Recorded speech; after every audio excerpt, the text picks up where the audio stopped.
Hello, my beautiful friends. From guilt to grace, the power of self-compassion.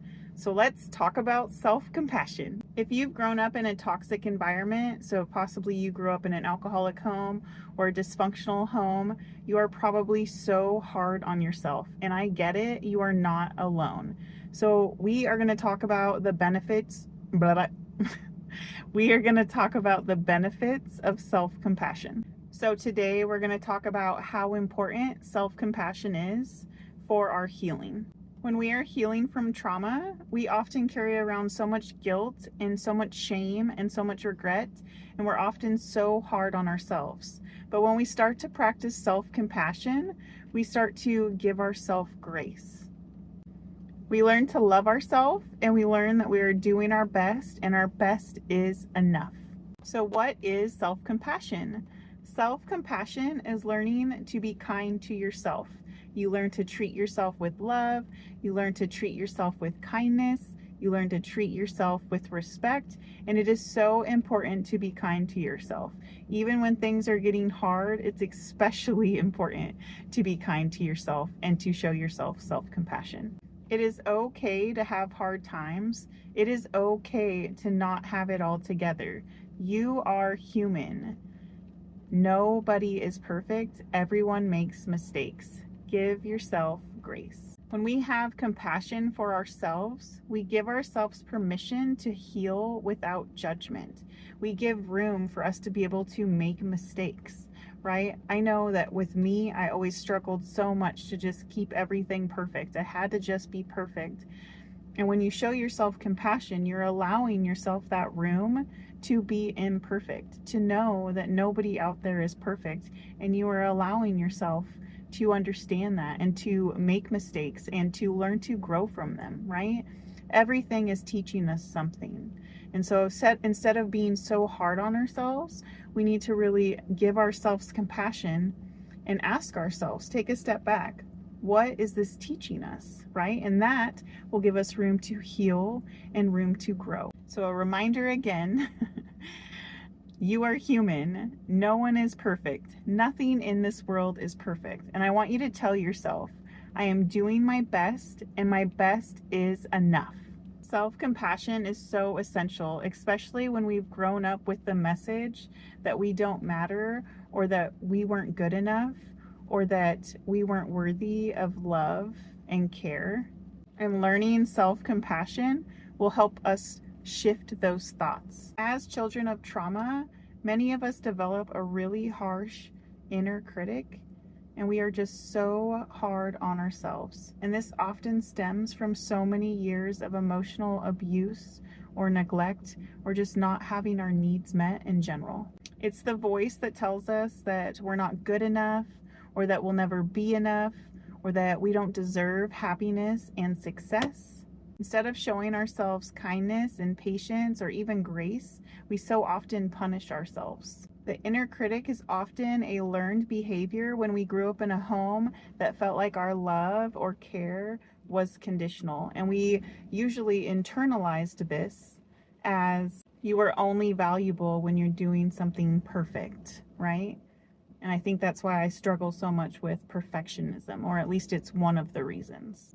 After trauma, especially growing up in a home where there was alcohol abuse or addiction, substance abuse, or just dysfunction in general, our inner critic voice actually gets louder, and you start asking yourself things like, am I overreacting?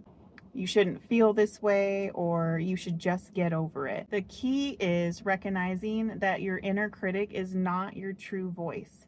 That all stems from your past and all of your hurting from your past. Self-compassion will actually challenge and quiet your inner critic. It's going to start feeding yourself with the love and the kindness that you deserve. So how can we practice self-compassion? If you are having a hard day, or if you make a mistake, are you consistently talking down to yourself? I want you to think about these things. So if you made a mistake, instead of being like, oh, I can't do anything right, try telling yourself, I'm doing my best and my best is enough. Or you could even say, Everybody makes mistakes. Nobody is perfect. And again, you could follow it with, I'm doing my best and my best is enough. So change the way that you speak to yourself. Make sure you're talking to yourself in a manner that is loving. Or I so often hear people say all the time, oh, I'm so stupid, right? So instead of putting yourself down, say, you know what, I made a mistake and I'm human and that's okay. And I'll learn from this, right? So you can just change the way that you're speaking to yourself and just start with speaking kindly to yourself. And it's going to make a huge difference, I promise. It is so important to realize that mistakes are not failures.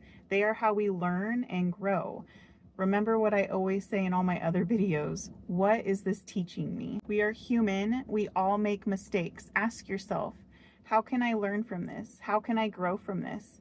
And give yourself grace. Know that you're not going to have all the answers right away, and that is okay. One of the hardest things for us ones that are recovering from trauma is giving ourselves the space and the time to heal. Know that it's not going to happen overnight, and know that you're going to have ups and you're going to have downs. It's all part of our journey, and just give yourself grace and remind yourself, I always have to do this. You are undoing years of trauma. It's kind of like when us women, who are pregnant, we so often want to be small again right after pregnancy. And it's like, think about that. You spent 9 months making a baby, okay? 9 months your body was changing. You can't expect it to happen right away. You need to give yourself at least a year. So even when it comes to healing trauma in the same sense, think about that. Think of how many years you've been around trauma, right? You have so much of it stored in you that it's going to take time, and you need to give yourself grace. And even when you're going through it, you're going to have good times, you're going to have bad times, but just be patient with yourself and know that it is all part of the process. I can't say it enough. Give yourself grace, and everybody is going to heal at a different time, just like when everybody's bodies bounce back at a different time, because you know what? We are all unique and we are all different. Not only have we been through different experiences, but the way that we react when we're healing, the way our body reacts, is going to be different for everybody. So just know there's no specific timeline.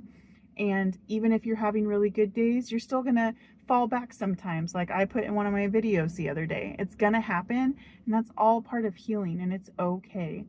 The biggest thing is to just keep moving forward, one small step at a time, and I know you can do it. I believe in you. Small daily acts of self-compassion can make a huge difference. So I want you to try these things. Gentle self-talk. So like we talked about, watch the way that you're talking to yourself throughout the day, okay? Forgive yourself. If you make a mistake, it's okay. I promise. And it's not going to ruin anything, okay? I always tell my children this too. Honey, nothing in this life is perfect, okay? So give yourself grace. Don't worry if you make a mistake. It's okay. And just ask yourself, what is this teaching me? Or how can I grow from this? Or how can I learn from this? And another good one would be self-care. And this doesn't have to be big. Start small and just fit it in where you can. Like I make sure I journal every day. I do this at least Monday through Friday, and this is self-care to me, right? So just choose what self-care looks like to you, and it can be small. It doesn't have to be anything extravagant. And just give yourself that. Start maybe even 5 to 10 minutes a day, and just make sure you're dedicating that time to you. I want to encourage you to practice self-compassion every single day and give yourself grace when you make mistakes. And you're going to have good days, you're going to have bad days, and just remember that that is all part of the process. And again, remember that you can do this. You can do hard things. I believe in you. Forgiving yourself can be one of the hardest things, especially when you have deep trauma. But self-compassion, allowing self-compassion for yourselves, is going to allow yourself to be okay with being imperfect. Or like I always like to say, being perfectly imperfect. So today, I want you to forgive yourself for any guilt or shame you might be holding on to, and give yourself permission to heal. And most importantly, Learn to give yourself a little more kindness every single day. Healing trauma isn't easy, but you don't have to do it alone. If this video resonated with you, go ahead and give it a like or a thumbs up, and go ahead and share this video with somebody who might need it. And I want to leave you with this today. You are worthy of love. You are worthy of peace. You are worthy of healing. Keep going, keep growing, and I'm sending you so much love and light. Mwah.